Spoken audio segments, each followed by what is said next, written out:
সময় ইমান ধুনীয়া লিখিছে মাতিয়ে জানা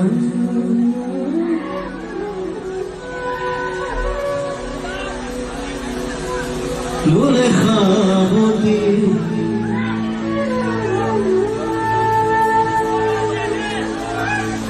পোহৰৰ চিয়াহী